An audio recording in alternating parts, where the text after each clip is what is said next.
Hello, everybody. We've got a bunch of people coming in right now.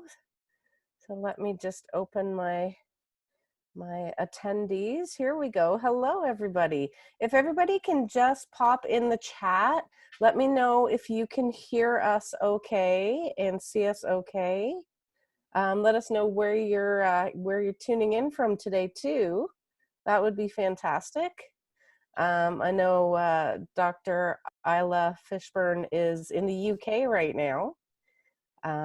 So she's coming to us from a long ways away. Oh, there's Jennifer from Virginia. Hi, and Lee from Calgary. Hi, everybody. Oh, what I see all sounds great in Yorkshire. Who said that? Helen. Hi, Helen. In Saskatchewan, all kinds of places. Okay. Wow, there's quite a few people turning in. That's fantastic. Thank you all for coming. I am just going to hand it over now. We're here with Dr. Isla Fishburn and Julie and Lee. Take it away, Julie. Hi, everybody. Hi, Isla. We've been yakking before you guys got on. That's why we were kind of late, because I was like gushing over Isla's bio. And so I'm going to actually read. I'm so excited to have Isla on today, and for lots and lots of reasons, but I'm going to read her bio, which is incredible, and then I'm going to show you something, which we never ever do on Ask Me Anything, but I'm going to show you something. So Dr. Isla Fishburn owns Kachina, right? Kachina Canine. Her focus is on ecosystem health from the individual level up. She combines science with her indigenous wisdom to better the life of dogs in all aspects of wellness, including how the wellness state of a dog's human can affect the dog. Isla focuses on deepening the connection of a human to live intuitively so that their dog will operate from a place of an energetic alignment. Isla combines her knowledge as a zoologist, conservation biologist, shamanic practitioner, and wolf handler to bring teachings about how to improve the emotional, physical, spiritual, nutritional, and mental state of a dog. She's deeply focused on teaching and exploring the importance of vibrational health and living from a place of authenticity. So when I was getting ready to do this today, I've been on Isla's site, but there was a little video on the bottom of it, and I was like, I wish everybody would take these courses. Like, her courses, and this is, I never ever do this. I don't talk about brands, I don't talk about people, whatever. But I feel like you teach what I try and do from a professional level when I teach as well. But your courses are incredible, and I feel like that, when I do cancer lectures and all the cancer sort of research that I've done, and I talk even about oxytocin levels and how that's been proven in research, how we have that oxytocin pituitary thymus loop with dogs and the gaze of the dog, and how we can fully connect. And it's been proven, I think it was a 13-year research or something. It was really long in Japan. So I saw your video, and I literally got goosebumps and started to cry, because I felt like, I believe that animals are on the planet to heal us, right? I do. I feel like that's why they're here, for like to live with us harmoniously. But they teach us, especially in this time and age, that they teach us so much that we've forgotten, that we all have, but we've forgotten. So when I saw your video, I got on the phone and I said to Kaylin and Steph, okay, we have to show this. Like, we have to show this. This gives, I can't say enough about you that the video doesn't sort of give you the feeling. So if that's okay with you, is that all right if we show it? Please do, yeah. Thank you. So Kaylin, can you do that for me? On its way. Okay.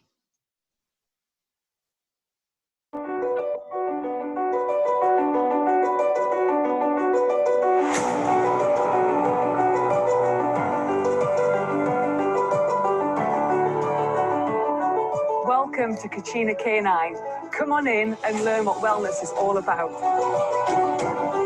It's about making your dog's health span match their lifespan. It's about longevity, wholeness, completeness.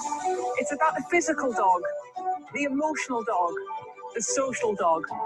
It's about the foraging dog, the herbal dog. It's about the spiritual dog, the ancestral dog. It's about the whole dog. It's about a resilient dog. It's about a happy dog. It's about a partnership, a team.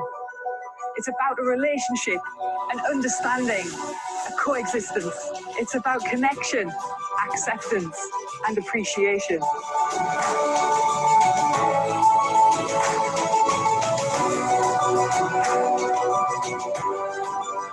It's about you. It's about your wellness.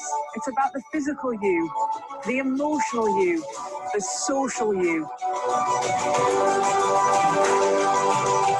It's about the foraging you, the herbal you, the spiritual you, the ancestral you, the whole you. It's about complete wellness for your dog, complete wellness for you, complete wellness for all of life. Come on in. Let the wellness journey begin.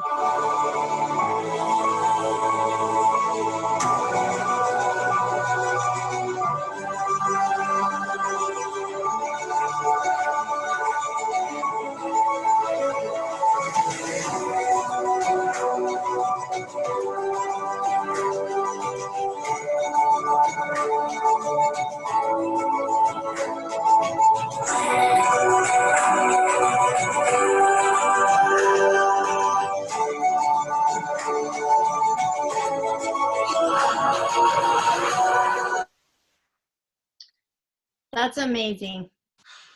Thank you. It's just, I don't even know what to say. I'm like sort of what you would say in England, gobsmacked. I learned that when I was at school in England. I was like, no, I'm serious. It's so, I don't know. It's just everything that I believe in. Like I just feel like it is such a whole. So I'm going to shut up because everyone listens to me all the time. And I'm excited to hear you, and I'm excited to, for questions. So people are saying that they have chills. Oh, Andrea Simpson. Hi, Andrea Simpson. She's a massive dog rescuer and advocate in British Columbia. And she just said she had goosebumps watching that, which is exactly what I had, only I started. That's kind of what I wanted to promote. So good. Yeah, because you're touching us. When people are saying that they're getting goosebumps watching it or crying or whatever, I think that's your first intuitional hit that you know, and deep down your connection with your dog or your horse or the planet or herbs or whatever, right? It's just, if we've never explored it, when we get those goosebumps and we get those feelings, it's because it's inside of us. So like I said, I'm going to be quiet and let you talk for a while, and then we're going to bring people on and ask questions. Kaylin, did you need me to ask?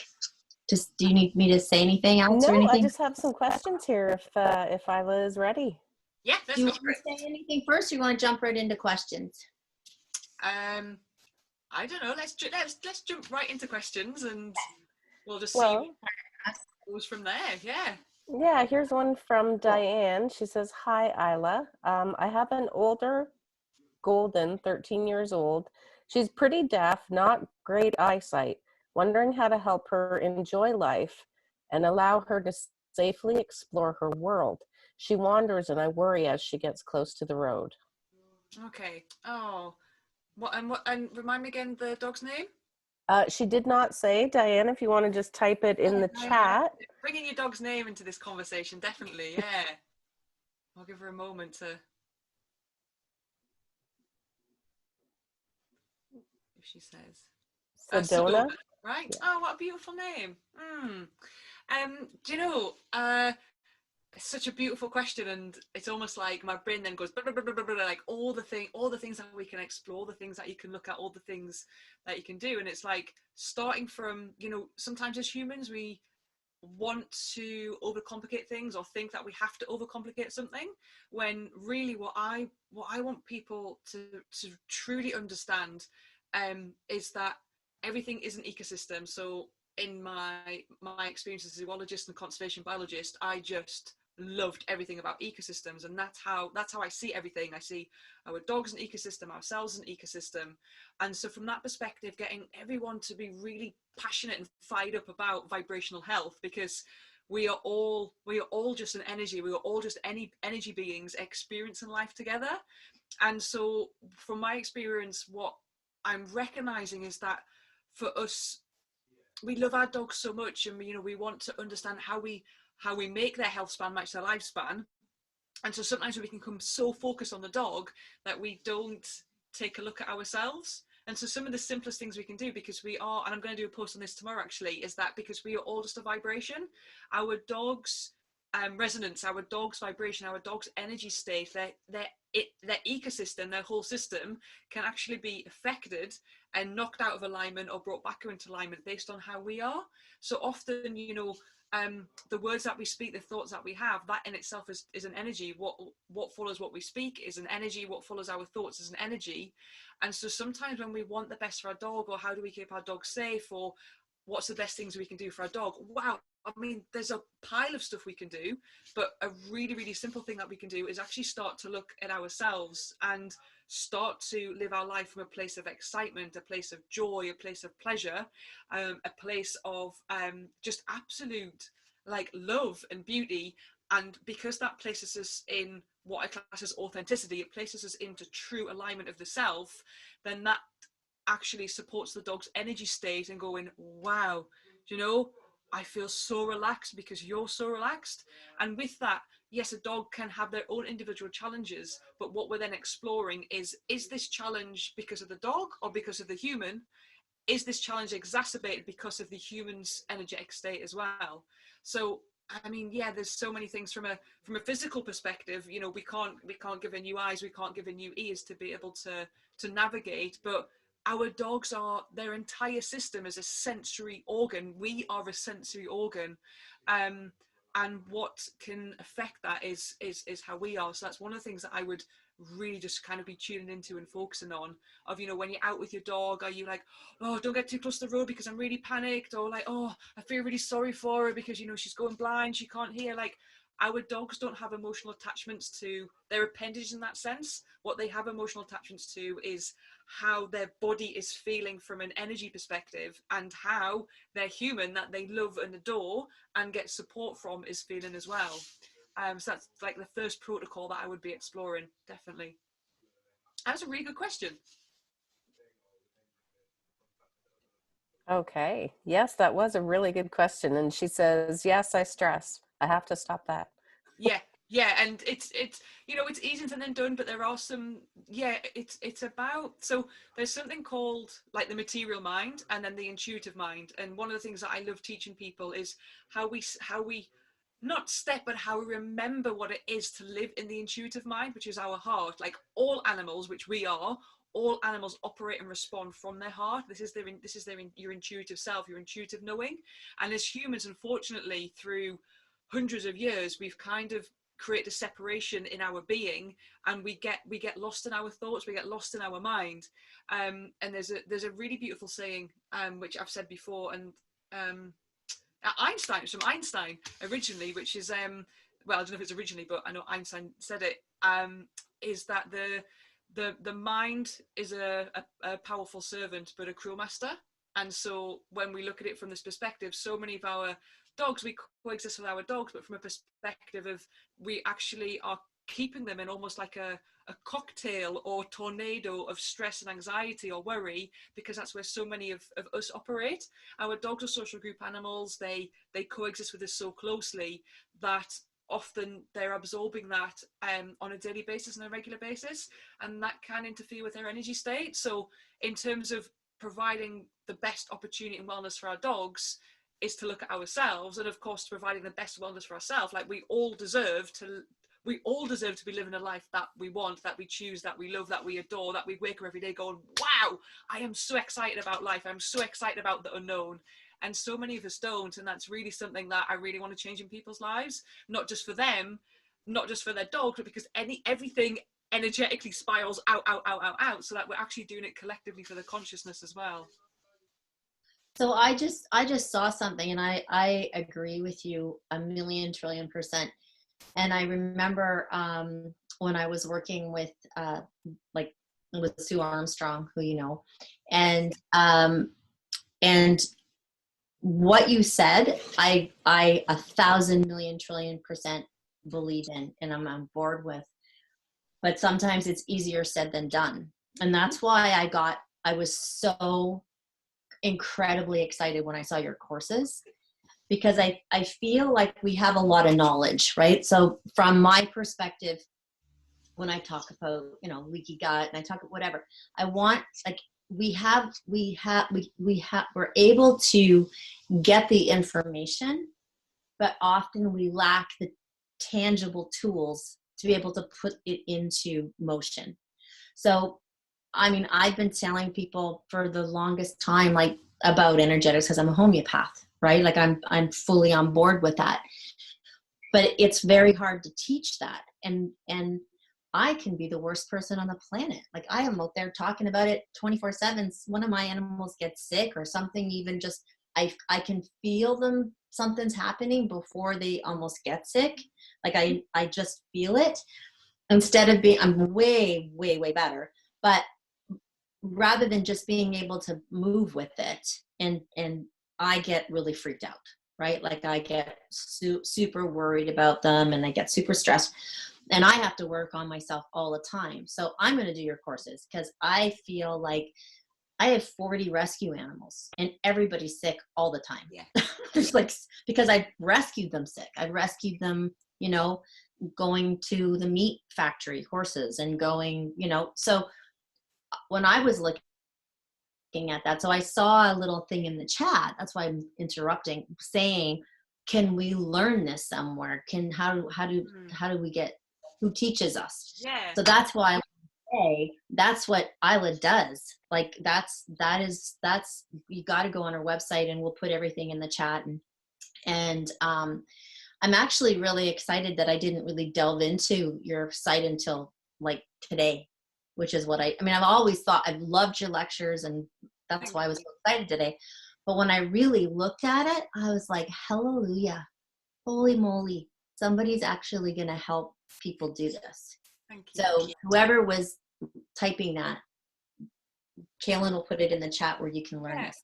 And you know, it's not, it's almost like if I could make an elixir, if I could bottle something up to give to somebody to say, like, this is what it feels like, then that's what I've tried to create in the two, like the two big courses that I have. And that's all, you know, that kind of comes from my own perspective as well, where like I used to live my life very, very different. I used to live my life from like depression and comparison, and never, I mean, I kind of went through doing my PhD like, oh, they're going to find out one of these days that I'm stupid and thick, and I'm never going to, you know, I'm never going to get my doctorate. And like, it's such a hard place to live from, like living your life like that day in, day out, from a place of like just not feeling that you're deserving of anything. And there's a story behind that, which we all have. We all operate from our own circumstances and experiences and stories. But now that I've kind of worked with that and lived my life so differently, but because I've had that experience, I'm like, do you know what I want? Like, nobody deserves to be in that place. And it is, like you say, it's easier said than done.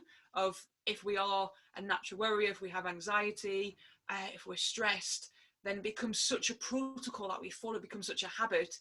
But it's something that is so against the natural grain of why we're actually here in the first place. If we just start to practice, even if it's just 30 seconds of like, what's it like to be in my intuitive mind? What's it like to ask that question from my body rather than my mind? And this actually came from one of my coaches, where one day, and it's a great story because it fell on me like a penny dropping. he asked me a question and he said, what do you feel about that? And I was like, oh. And he was like, Isla. And I was like, yeah. He went, I asked you what you feel about that. And I'm like, yeah, I'm thinking about it. And he went, exactly. I didn't ask you what you think. I asked you what you feel. And I was like, wow, just in that statement just there, like just little things like that in time have really changed my life. And that's what I want people to understand. Like, I do live my life so differently now. And if I could, I just want people to just be able to drink it, as I say, like an elixir, because we can all do it. Like, if I've done it, if I've achieved that, then anybody and everyone can achieve it. And that's really what I want to get the message across, not because of it empowers ourselves, and we are all deserving. Like, we are here for the most amazing reasons, for exploration and, you know, to truly love ourselves, and then how that ripples out to everybody else. But also, you know, we're here for our dogs. I mean, I love all animals, but we're here right now for our dogs, and, you know, how we are massively affects our dogs as well. So it's an important aspect to look at ourselves as well as our dogs. Yeah, and I can't imagine that it wouldn't be like learning to live in that place is going to affect anything. That's your children, your partners, your horses, your chickens, your cats. Like, I strangers just randomly, you know, when you're traveling, it's because you're people. It's people that are sensitive to energy will be able to sense it, but even people that are just stuck in that mundane and stuck in the, like, everyone complains and it's Monday again and the sky's grey. It's when you're operating from that level, it really does it uplifts everybody.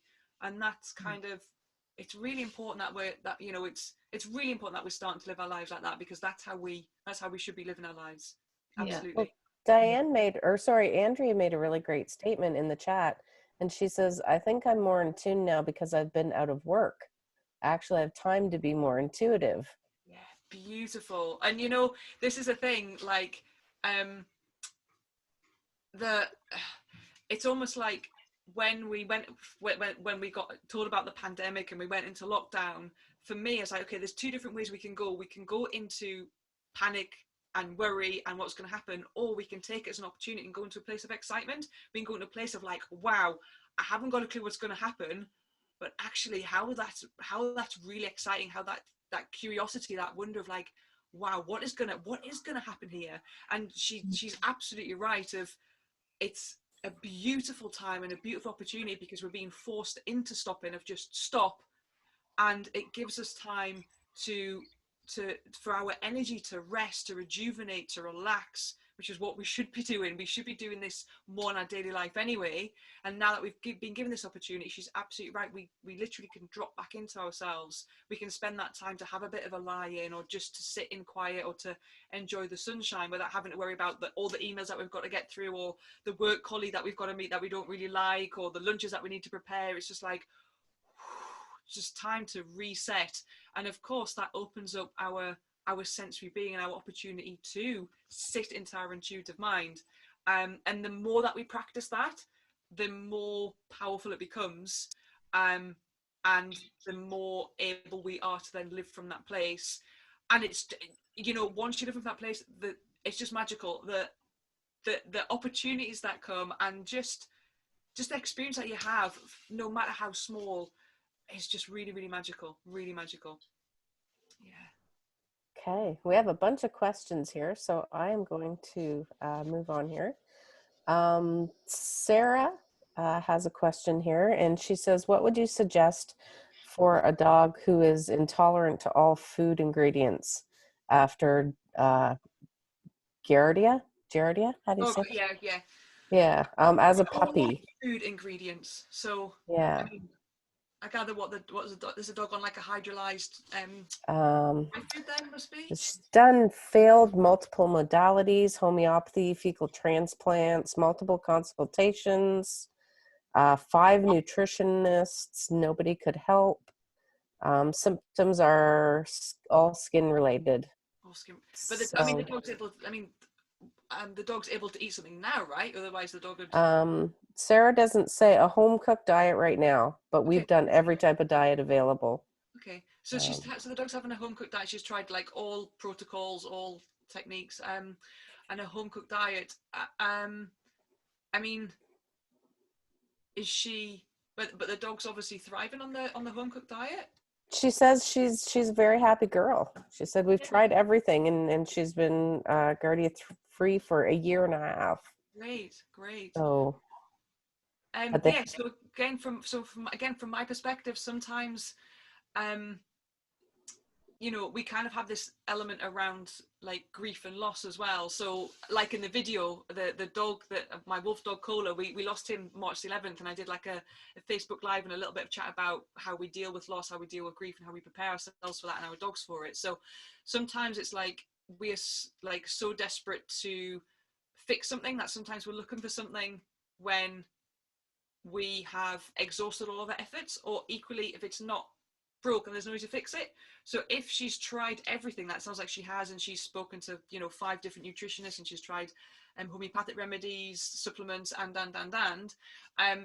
from that perspective, because I work with the dog looking at his whole system, so I won't be able to I wouldn't be able to look at like, okay, because of event A that's caused event B, therefore I'm going to give you the answer C, because I'm sure the nutritionist done the same thing, and the homeopathic practitioner that she spoke to, where I'd want to look at the entire system. But if she has tried everything and now she is in a position where she's doing a home cooked diets are still great, they're brilliant. If she wants to do some really simple stuff of just bringing some extra kind of vitality into it, then literally she can hold the food even when she's cooking. So actually, one thing I would say is, if you're doing a home cooked food, then be very aware of her own emotions. So this is why it's true when people say never eat when you're sad, and like never cook or eat when you're angry, because again, energetically, emotionally, you put that into the food. So I would definitely get her to just have an awareness, just to be aware of when she's making the food, what type of emotional state is she in. And if she's a bit irritated or frustrated or angry, then to maybe put on some music and do a big jive and a big dance. That's a great way to get our energy lifted again, and before she prepares the food. And some great, like a great hand symbol. It's a really ancient energy healing symbol, really, which is the figure of 8.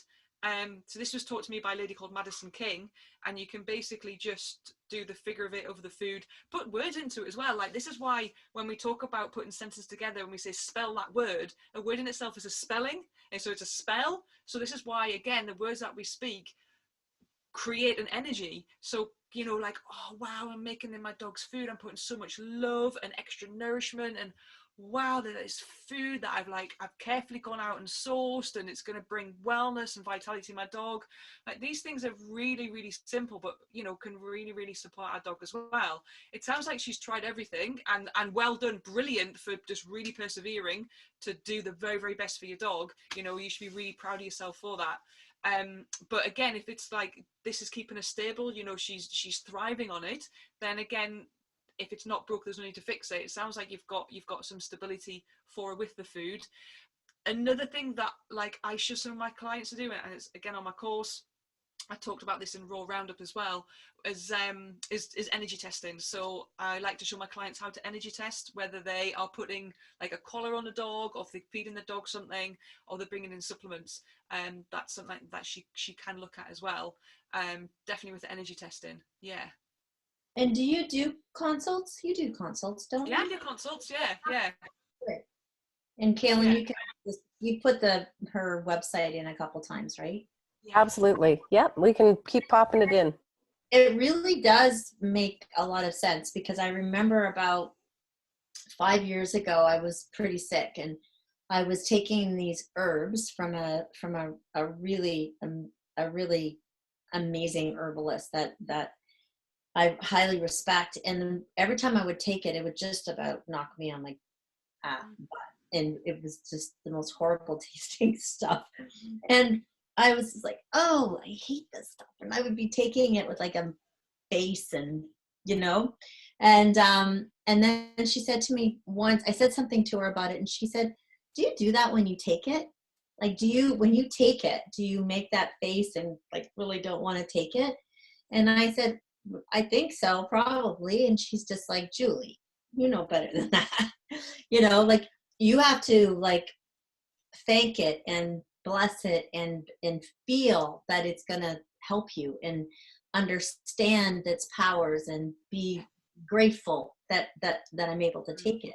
Yeah. And it really made a difference. It's almost like when I took it, when you talked about that elixir, it was almost like when I took it, I just had a completely different vibe when I took it, you know? So, and then I don't know, but I totally agree with that. Yeah, and I think it's, you know, it's, and particularly, you know, the environment that we're in now, where many of us are, have multiple dogs. We maybe, you know, many of us work from home or we're self-employed. We don't want to kind of hoard our finances or the money that we have, but equally it's, you know, we might not be in a position where we're like, okay, well, what else can I try, and what's the investment, and how many times. It's like, what practical tools can we bring in that are just working with energy, which is what we all are, that, you know, we can do with our voices, that we can do with our hands, that we can do through a vibration, through a sound, that are just going to almost like power up. They're going to provide extra power,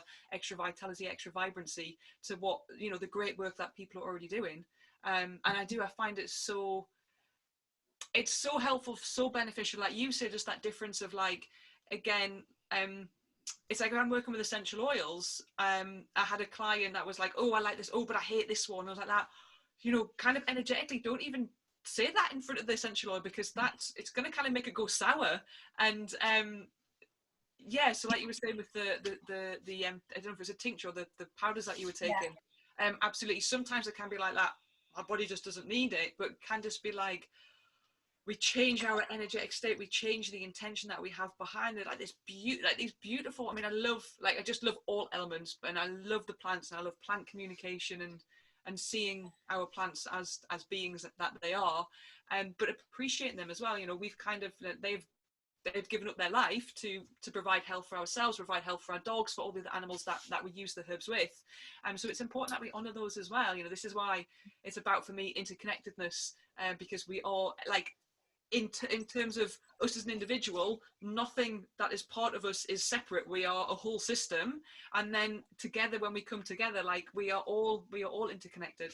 And I think, you know, that's kind of what I want people to see and understand, even when we're at work, maybe thinking about our dogs, or we're at work and we're maybe angry, our dogs can still feel that. We're so attached to them, and just because we can't see energy, it was like, I know it's hard for people to understand. It's a little bit like the wind, you know, we can feel it, but we can't see it, we can't grab it.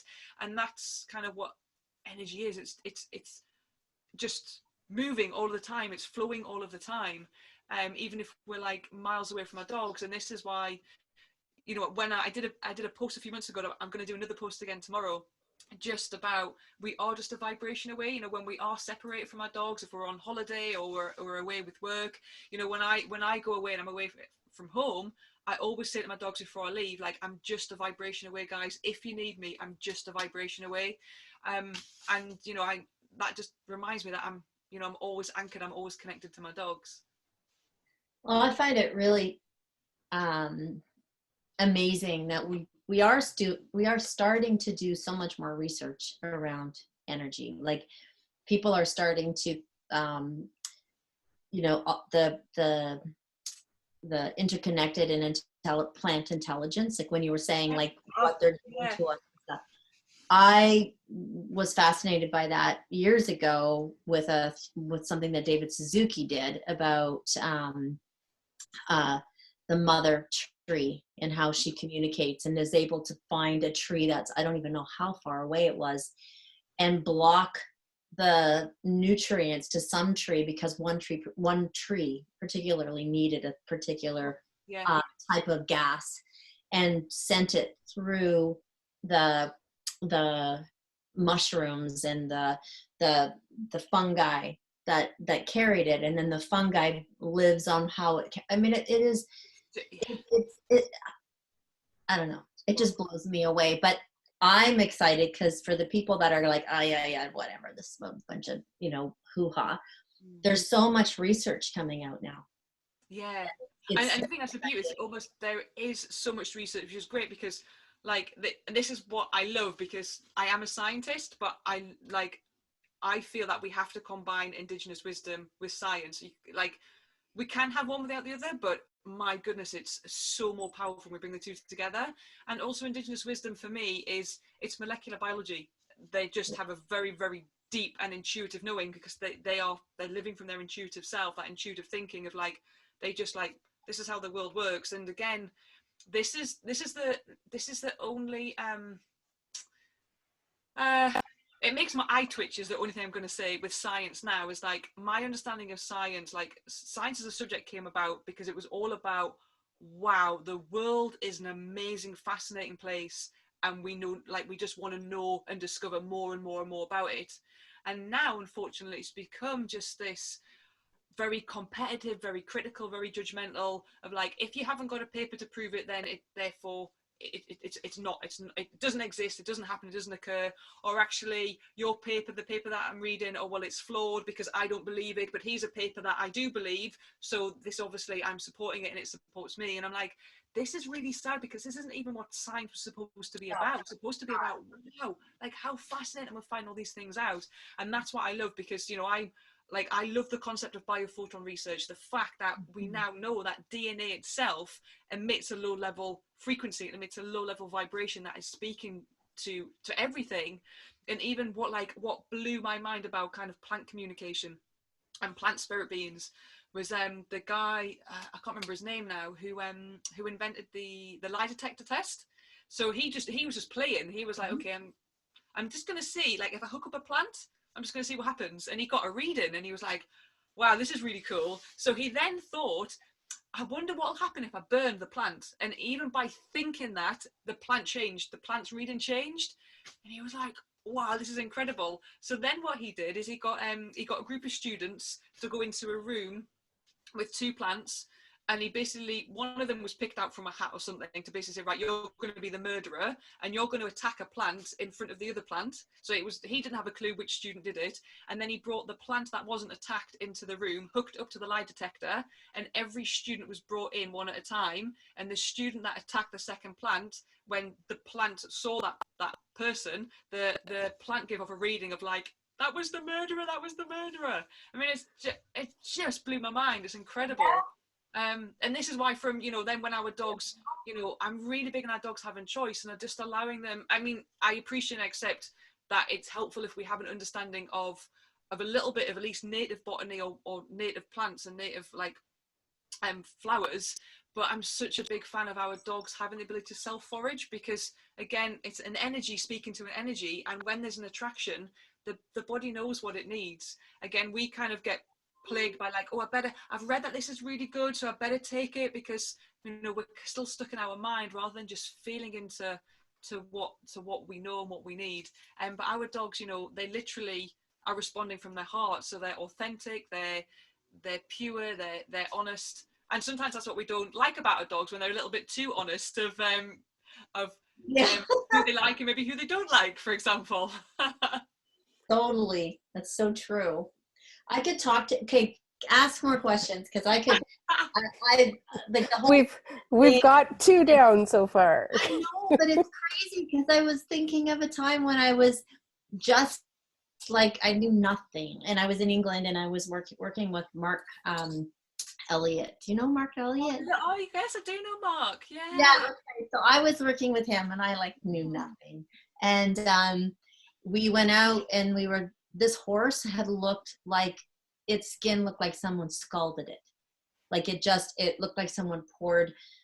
It was like the worst thing I've ever seen in my whole life. And same thing, they had tried everything. He was trying remedies, and we were sort of all perplexed, and they'd been on drugs and steroids and the whole diets, everything. And then we let him go out, and he kept sticking his face through the fence and eating this, trying to reach this purple flower. Don't ask me what it was. It was like 20 years ago, so I don't remember. But it was beautiful. And she's like, yes, he keeps wanting to eat this weed, right? And he's like breaking the fence, and I had to put an electric fence up and whatever. So Mark's like, really? So he went out and he grabbed this plant, and he muscle tested the horse with this flower, this weed. And he wound up making a homeopathic remedy out of it. And it completely cured the horse. Like it like this horse knew that's what it needed. Well, amazing story. yeah, Donna has a question actually, since you mentioned muscle testing. She says, can you explain muscle testing and how we can do that while alone? Yes, 2 seconds. I'm just gonna. It looks like I'm living in a cave right now. I'm just gonna put my light on. Yeah. So muscle testing, kinesiology, energy testing. There's three main ways you can do it. So if you are with someone, then you would do what's called a surrogate test, which is more reliable than doing it on yourself, than relying on yourself, until you have absolute trust that you can energy test. But if you are doing it on your own, you can either rely on yourself as kind of being the indicator, or where's mine? Oh no, it's downstairs. You can use a pendulum. So again, when we're doing it, when we're relying on ourselves, either our body or we're using a pendulum, it becomes like a test. Let me see if I've got one up. Hold on 2 seconds.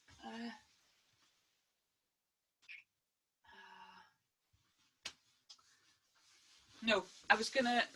That's really annoying. That yeah, they're downstairs. So I kind of really I taught it myself. So I was just looking at this, and I can just show them what you're saying, but it does work, even though there's. Did you? Yeah, I use my necklace. Okay, cool. Yeah. So when you want your necklace, it gets wrapped in your other necklace. Isn't that typical? Yeah. So I kind of taught this myself, and then I just did a little bit more searching. So what I did was if you definitely don't buy a pendulum on the internet, go to a shop when we're allowed. Go to a shop that sells pendulums, and just again spend some time, not even thinking about, just spend some time just putting your hands over them, hold them in your hands. So I did this with a friend of mine who was like that. What are you talking about, Isla? I was like, come with me, I'm going to show you. So just spend some time holding the pendulums in your hand, and you'll just get a feeling, you'll get a sensation of which one is for you. And then when you get home, because again, other people have, oh look, here's my husband. Yeah, thank you, sweetheart. Came my husband, he must have heard me say I was looking for a pendulum. So this is one of my pendulums. And yeah, so again, people have gone into the shop and handled all those crystals and all the pendulums and everything. So make sure when you get home, if you've got some sage, then light the sage and just allow the smoke to go over the pendulum. If you haven't, then you can run it under cold water, leave it out in the sun, leave it, if it's, it's a coincidence that it's a full moon as well, then leave it out on the full moon. And then all I did was I started to let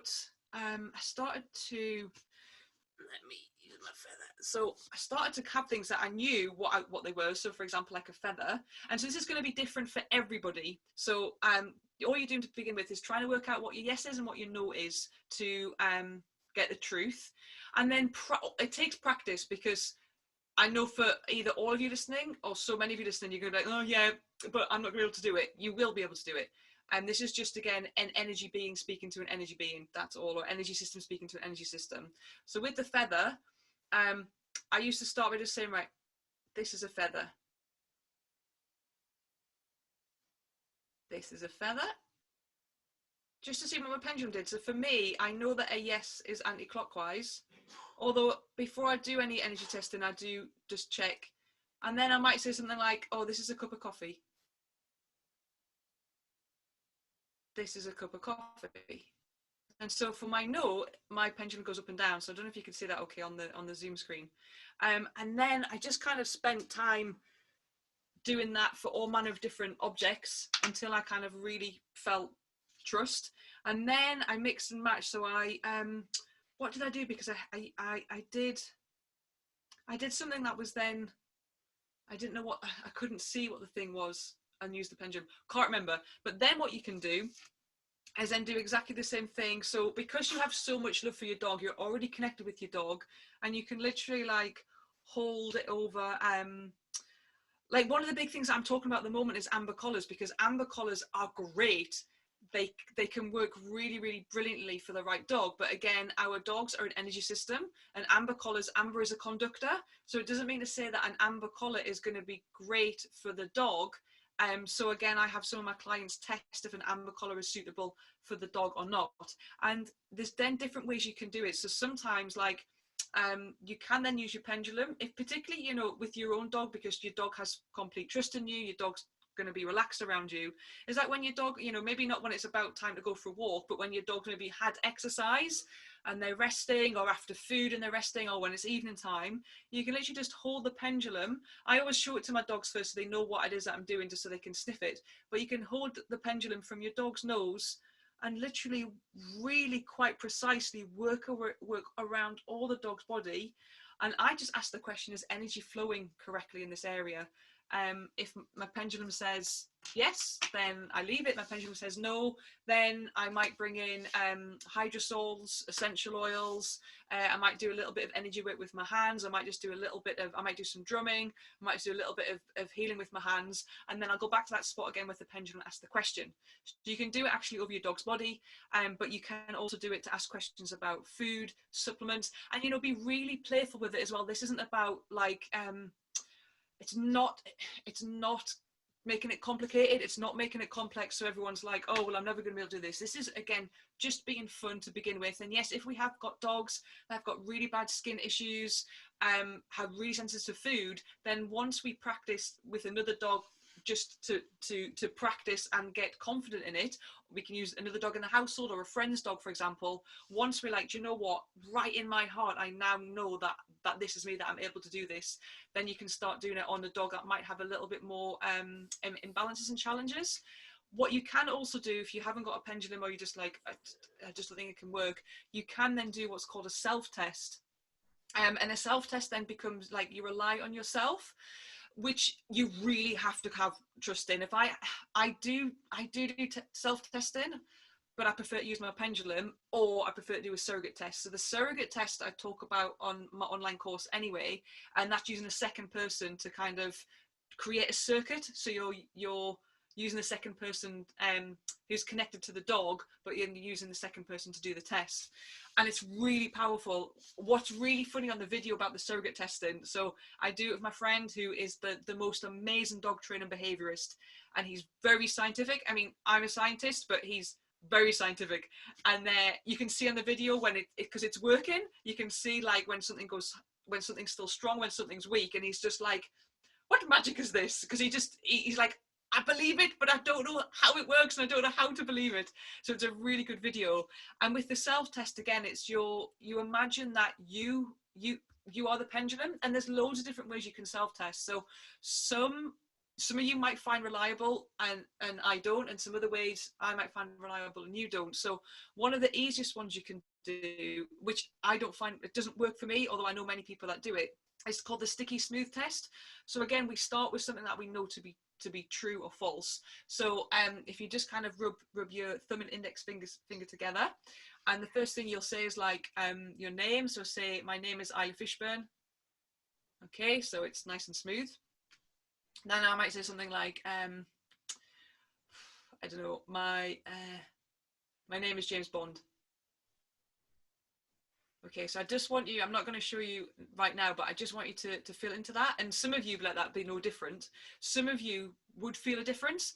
And what you'd often find is that when you say something that's not true, it actually, you can't move your thumb and index finger anymore. It becomes really sticky.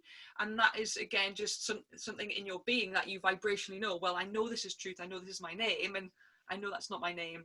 But again, when you start to test and practice, then you can start to literally hold up bottles, like I've got, and this is a floral water, and you can intuitively make a connection with your dog to go, right, now I'm testing, is this suitable for my dog?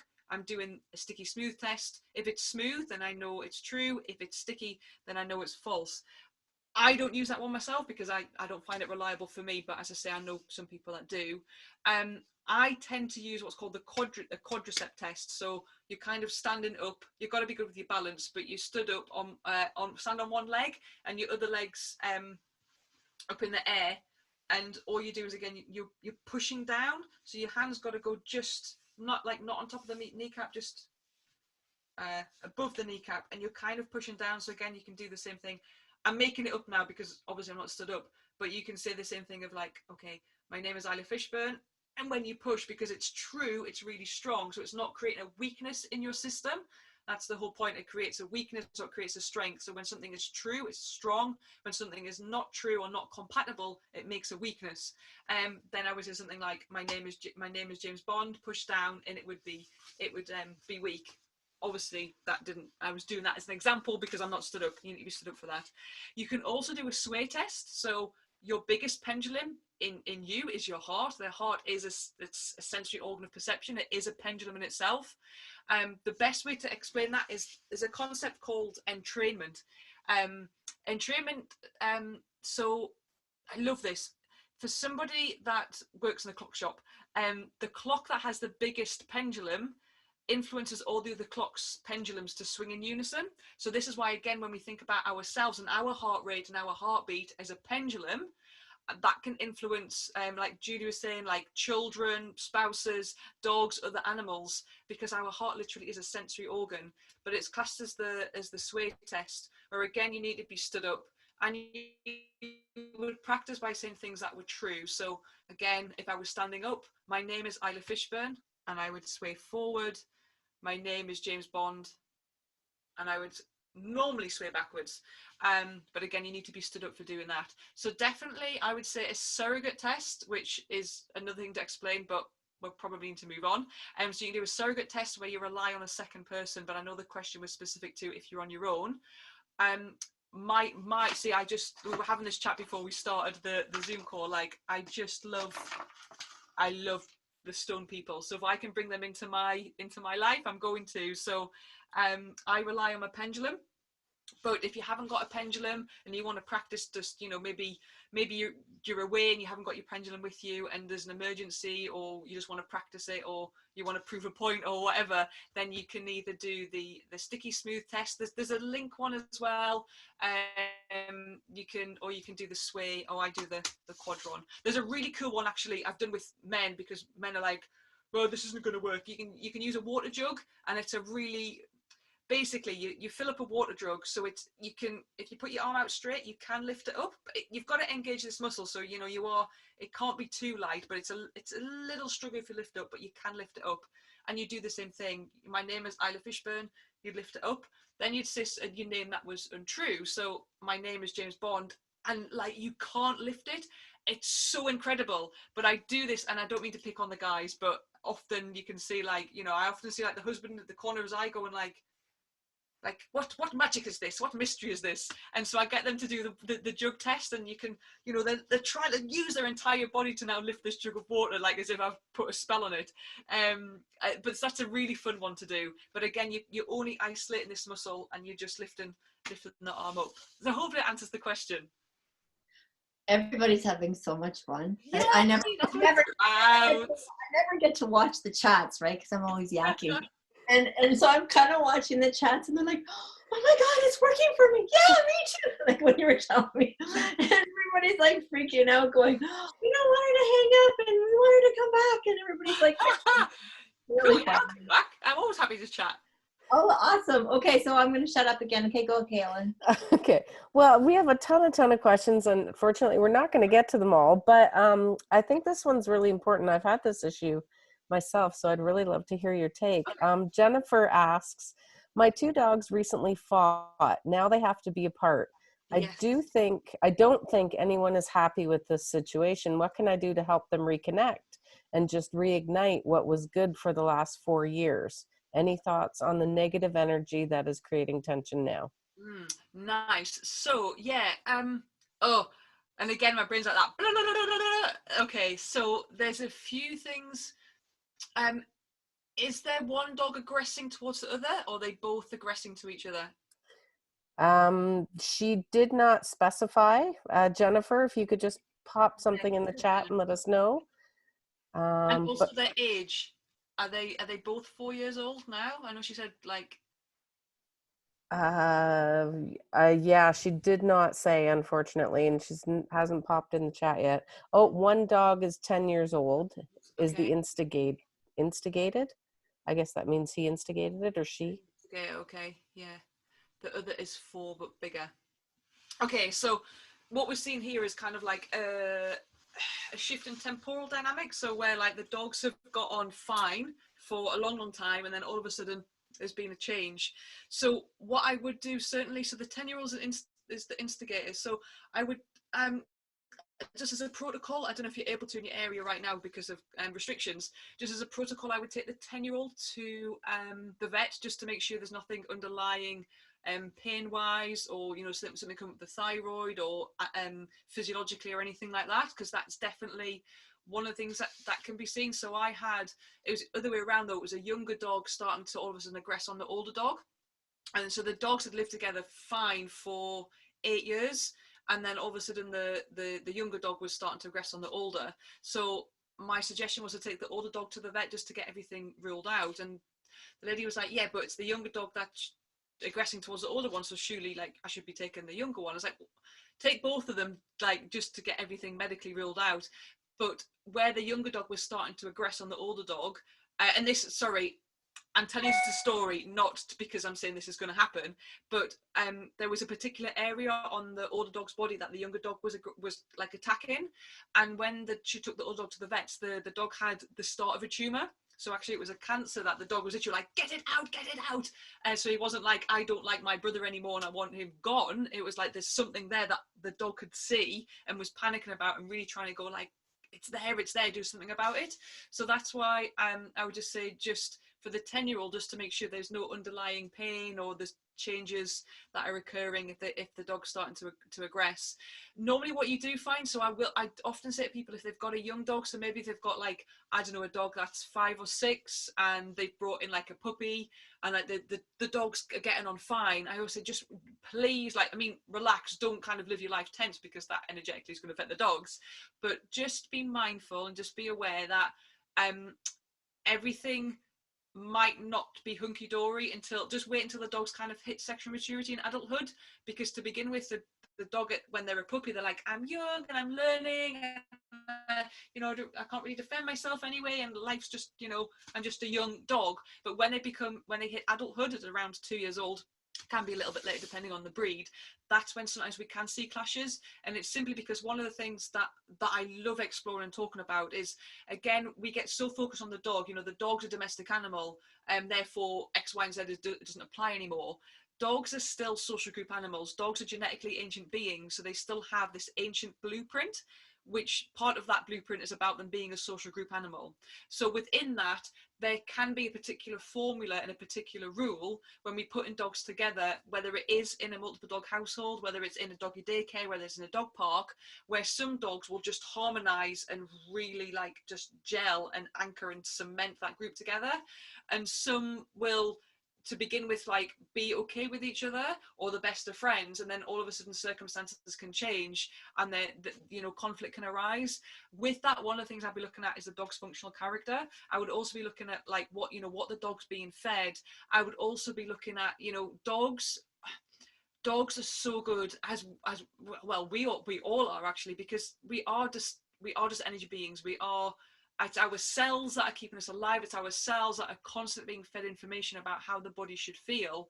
So it can be the slightest of circumstances that can make the dog have like a confirmation bias, which is what humans do as well. So a confirmation bias is, if event A was closely followed by event B, event A caused event B. And so sometimes it can be hard teasing it apart of like, well, where these circumstances come in. But you are right, it might even be, you know, heaven forbid, this is why we have to be careful the words that we say or even the thoughts that we think about our dogs, because that can make the dog feel, you know, I'm not saying you have, but even the situation where in a multiple dog household, the human guardian is constantly saying, oh, you're my favorite.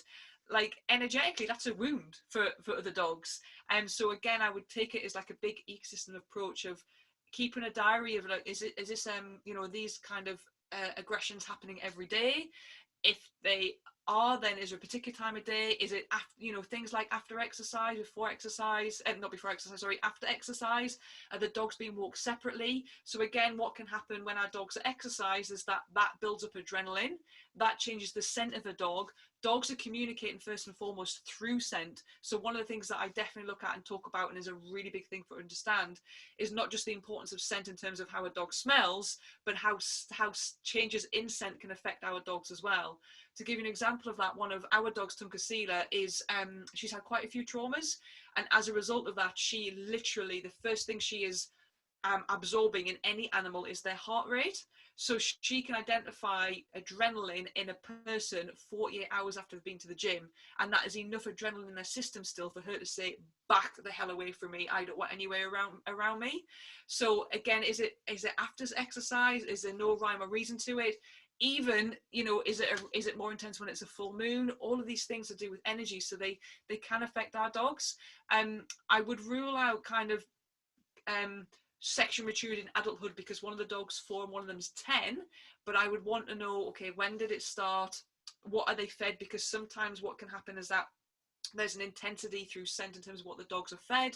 So the same thing we have to do that differently for our dogs. Some of our dogs in the house, again, do you maybe take the younger one, like, is the older one starting to get into retirement and become more of like a guardian, a nanny, like maybe slow down, but the other one, do you maybe take to agility, or do you run with? Because these things as well can change the dynamics in the dogs and how they feel towards each other. And also, if one is more heightened in adrenaline, in some situations that's fine, but it depends on the functional character of the dog. And so for some dogs, it's like, whoa, like, you're in the household now with this scent that is, for want of a better word, just too pungent for that dog based on who it is as an individual, and that can cause conflict. So there is going to be like a few reasons why, without kind of asking you multiple questions, but definitely a first protocol would be just take the 10-year-old to the vet, just to make sure that there's no underlying pain, and then look at the conversations in the household. Is there argument? Is there stress? Is there anxiety? Definitely a lot of my clients at the moment, where the dogs are being quite stable, the dogs are now starting to show frustration, irritability, and it's because, again, there is activity in the household because of the pandemic, where people aren't going to work, and so they feel like they're on top of each other, or because people aren't going to work, they're just quite stressed, and that is just, again, creating this whirlwind and this whirlpool of just distressed energy and distorted energy, which is then affecting our dogs. Okay, fantastic. Well, it is after the hour, Isla. Really? It is. 5 minutes? It goes so fast. Would you mind taking another question? This is a really interesting question. Would that be okay? Yeah, of course. Larry, one of our friends from Rostrek, asked a question. Oh, hey, Larry. Oh, I know Larry. Yeah. Oh, We all know Larry. Hi, Larry. Let me get a complicated question, Larry.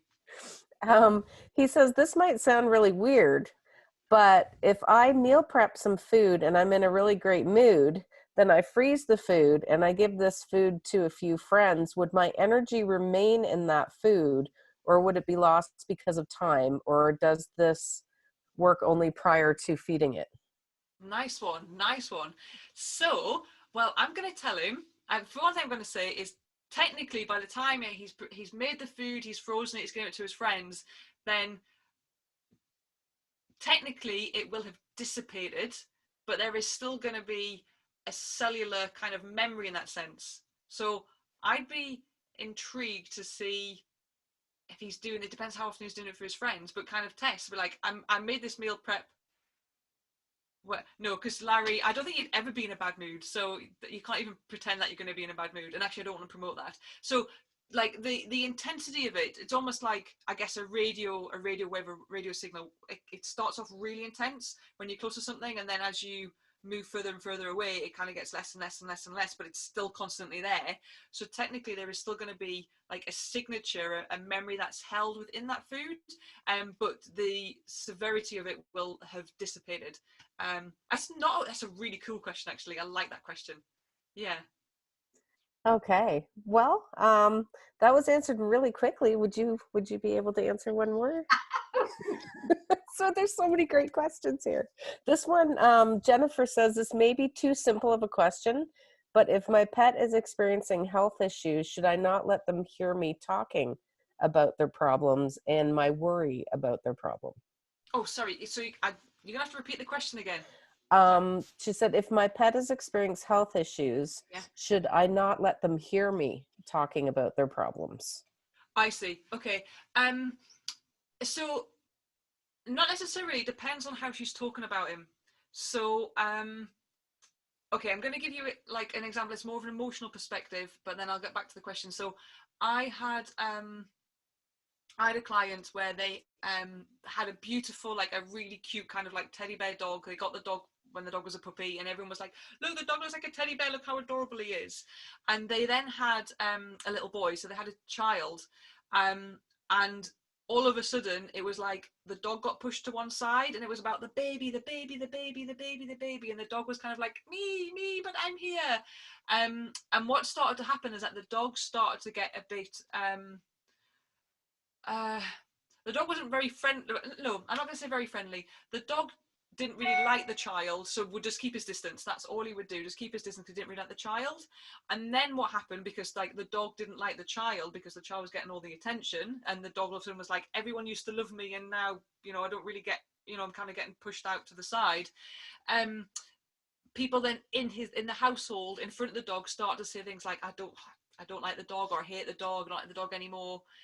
And one of the conversations I had, and one of the questions I asked, I said, look, are you talking about the dog in front of, like, in the house in front of the dog, that you don't like him anymore? And they were like, yeah. And like, you can't do that. That's the dog understands that from an emotional perspective, from an energetic perspective. And I'm not surprised that the dog doesn't like the child, because again, that is the confirmation bias. Everyone loved me, and the child came, I was pushed to one side, and now nobody likes me anymore. And he wasn't doing anything wrong, he's just like that. Because of that, I don't want to be around the child. So yeah, we have to be careful of the words that we use. But again, if it's like, you know, from a place of absolute truth, from a place of absolute love and health, then yeah, I acknowledge that my dog's not very well.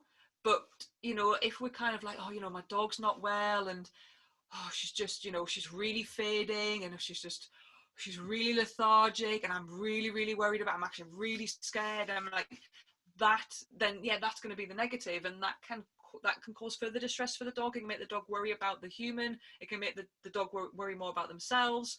But if it's like, wow, okay, my dog's got these challenges, like, what can I learn? Like, what like Julie said, everything is about it.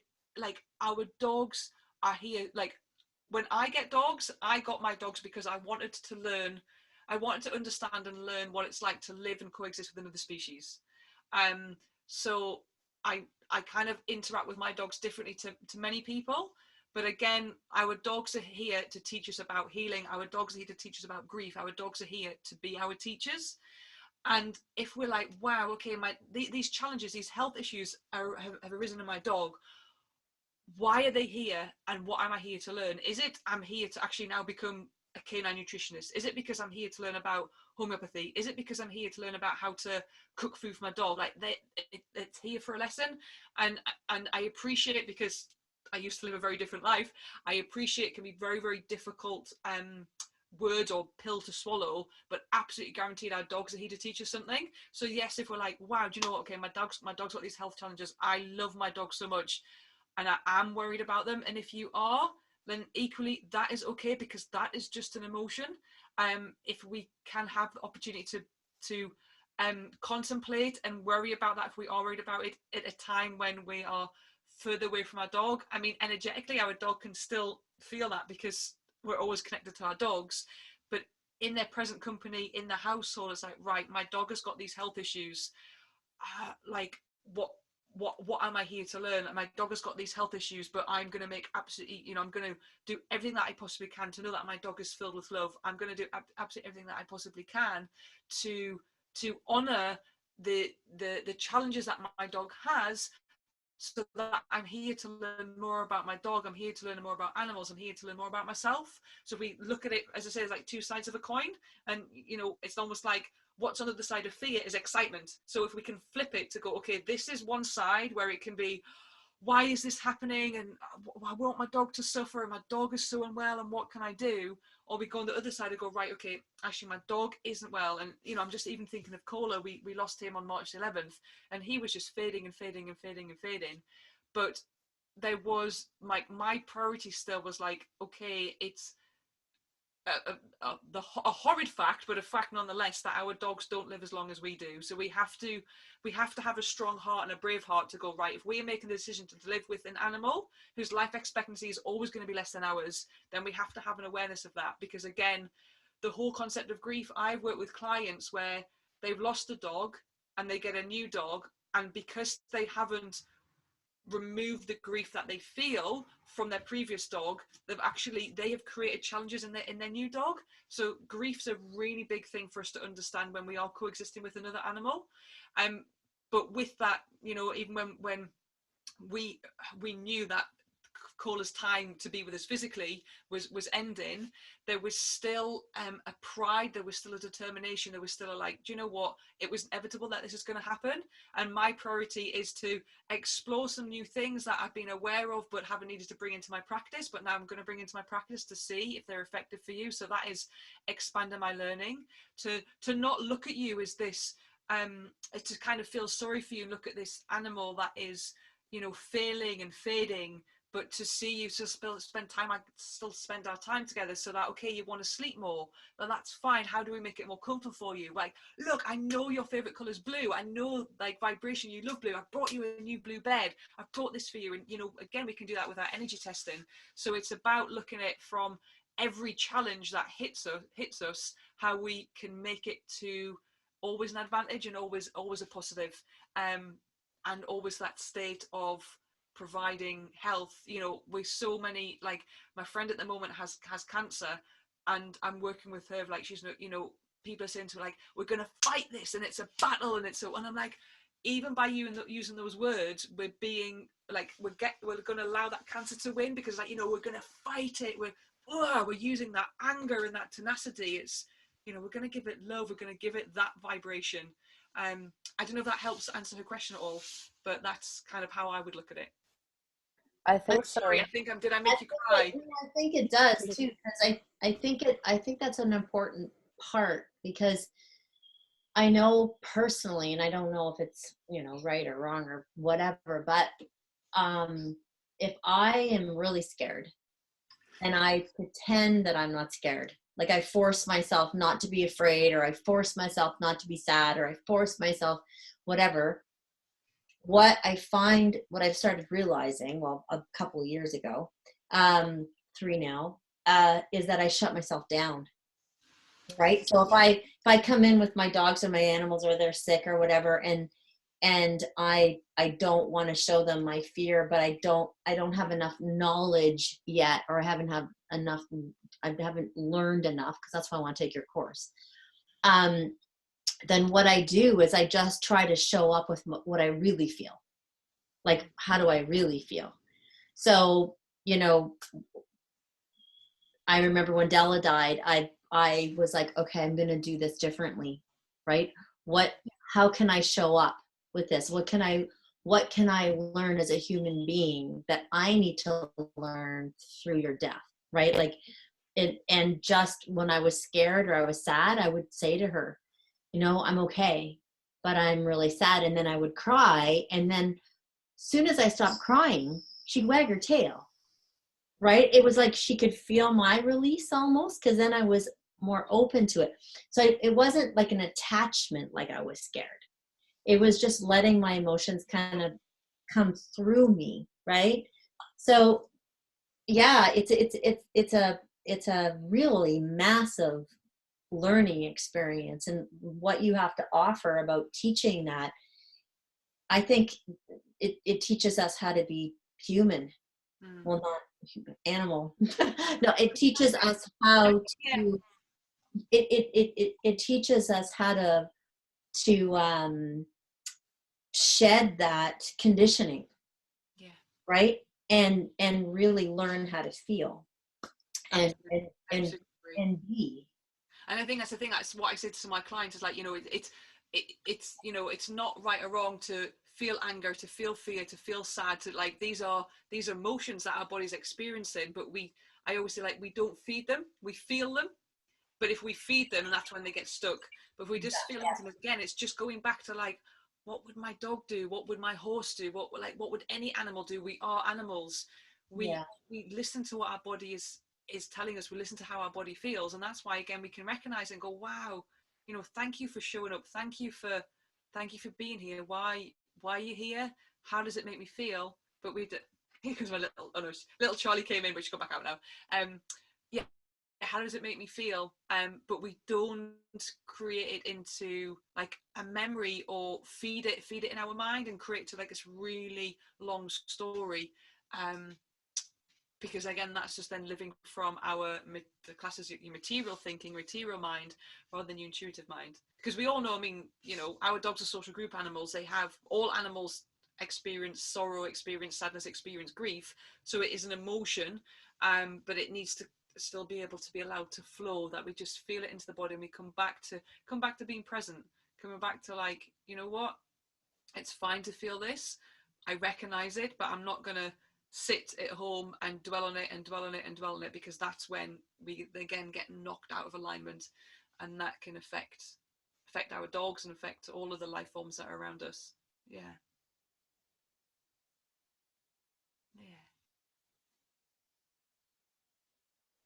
I think you're muted, Kaylin. Thank you. I was busy looking. I just wanted to share this from Naja. Sorry if I'm saying that wrong. She just shared with us in the chat. She said, my dog Tonka, who was born with skeletal deformities, has definitely taught me lessons and prepared me for when my boyfriend lost his leg in a motorcycle accident 2 years ago. Wow. Thank you for sharing that. You know, thank you for sharing that within our little group tonight. That's, you know, it's really personal, and how beautiful. Yeah, and that's why, you know, our dogs, even when we've got challenging dogs and we're like, we don't understand, like, I just don't understand. It's like that dog.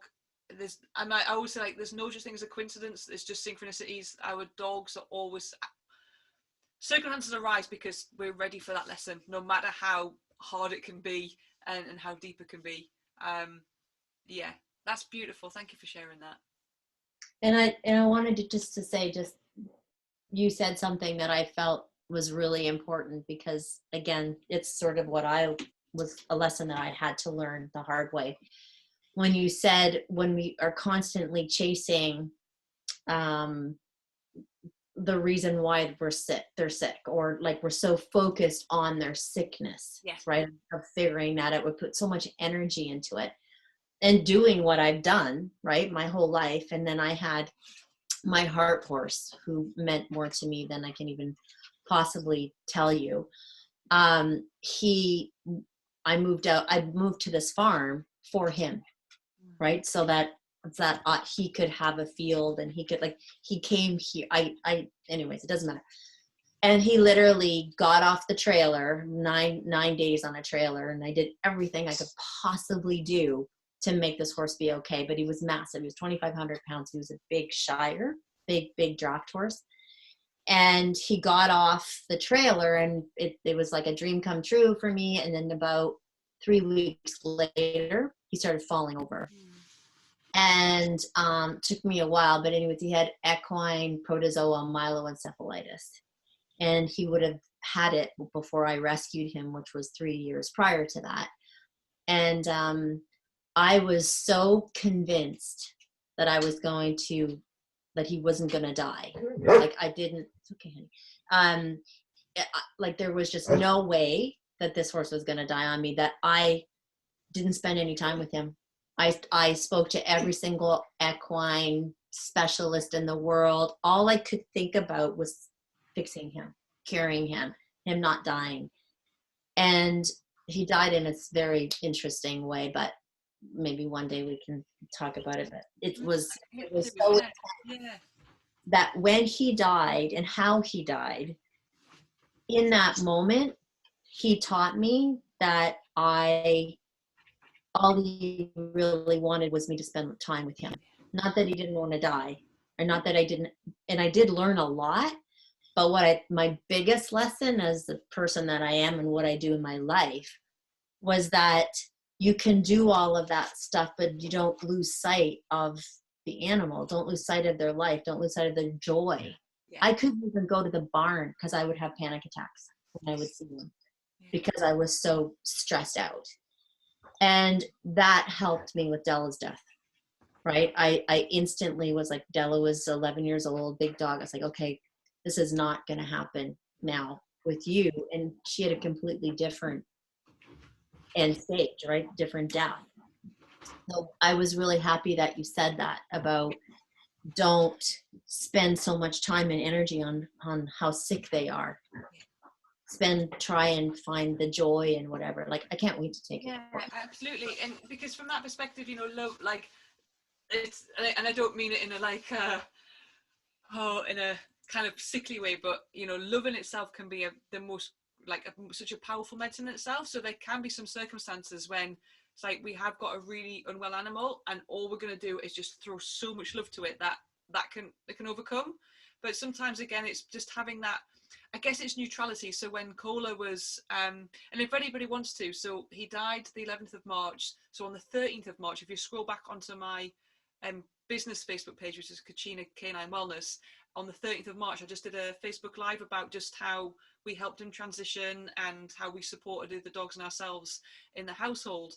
And it's because, again, grief is, like, I find loss and grief, for me, from my perspective, I'm very passionate about it, and not because I'm like, everything's dying, I don't mean it in that way, but in the sense of like, it's not, you know, we are taught about love, we are taught about life, we should also be taught about death, because from my perspective, death is a part of life, but we're not taught about it, so that when it happens, it's such a shock, or it's such taboo, that we are left broken, we are left shell-shocked, we are left numb, and that in itself that's why it creates such an impact on our own being, and you know, other animals that we're left with. Whereas there is, you know, there is a beauty in death, and there is a ceremony that we can do in death, and we can honor it. So there can be that perspective. Yeah, if we put love into it, then our dog can overcome an illness. But equally, from a place of neutrality, of knowing, do you know what? All I'm going to do is throw love and everything else that I'm learning. But if we become obsessed, if we become focused, if we become like, I have to overcome this, you know, this. The dog has to stay around, but for me, and that is the question, are you desperate for your dog to stay around for you, rather than acknowledging it? Do you know what? It just simply is the time for the dog to go. Like, the lessons, that interaction, that coexistence has now come to an end. Doesn't mean to say it's energetically ever come to an end, but physically it has. It's really important that then we dedicate that time. Like, I knew Cola was failing, so it was like, right, my priority is not to save him because there's nothing else that can be done. My priority is like, I am now having time, it's me, my big lad, I'm having time with my boy before it's time for him to pass, and that's what I'm doing, and that's what I'm making a priority. And that's, you know, I'm very passionate about supporting around grief, because it is such a hard one for so many of us to understand and to deal with, and that's what I love about indigenous cultures. That's what I love about, you know, the Day of the Dead in Mexico. It's like they talk about it, they celebrate it, it's seen as part of life. So it's not a taboo, it's not something that it just creates this, like, it's like almost part of me has gone, because in that sense part of you has gone. It is important, because we can then get clouded by the illness, rather than still looking at how we can support the dog or any animal that's unwell. Yeah. Wow. Yes. Wow. Sorry, I've been doing a little crying here. I know, sorry. It's okay. We have gone. I mean, Julie blew up when she looked at my video. I'm making you blow up now. We have gone way over our time, and we so appreciate you, Isla. This has been fantastic. So many people commenting, saying they've learned so much. Oh, thank you guys. Thank you so much. Yeah. So I guess we're going to call it a night, but I'm sure we'd love to have you back. Oh, Thank well, you. I would love to come back. It's, you know, it's been an absolute joy and pleasure, and it's just such a privilege to be asked, you know. It's really, really lovely. So thank you for asking me, and it's been really nice. I hope everyone's enjoyed it. Yeah, everybody's just Great. like, like blown away. And I think I want to thank you so much for coming. It meant a lot to me. And I feel like a lot of people are going through a lot right now, right, with the pandemic and whatever. And I think this has been such a connective little discussion, little fireside chat where everybody really, really did, even though we're like over a screen and stuff, everyone really did feel connected. I could see in the chat that people were just like blown away. So thank you so much. No, you are more than welcome. And I think one last thing before we go is that also because there is so much going on in the world that as a collective, even if we're not sensitive to energy or have never even heard the concept of energy before, we are literally feeling everyone's, some of us like are in a place of like, wow, this is like what's going to happen, but from a place of excitement. But so many of us, our first reaction was to withdraw and to go into panic. That certainly, I mean, a few weeks ago I did a post on it where like loads of people were kind of just fatigued, even if they were feeling just quite, what it is, and then kind of just going with the flow, they were still feeling really fatigued because as a collective, the human race was having like an adrenal fatigue crash where they're like, I've just been living on anxiety for the past 2 weeks and my body can't cope with it anymore. And because so many people were operating from that level, it was like the world just went poof and crashed. So we are kind of feeling, we're feeling energies that aren't even ours at the moment. They're just a large group of the human races that are kind of being sent to us. So to have, everyone to be kind to yourself and just have an awareness of that these things are going to rise up in us as well. For sure. All right. Thank you so much. Enjoy the rest of your day. And I will speak to you very soon. Many blessings, everybody. Bye. Bye.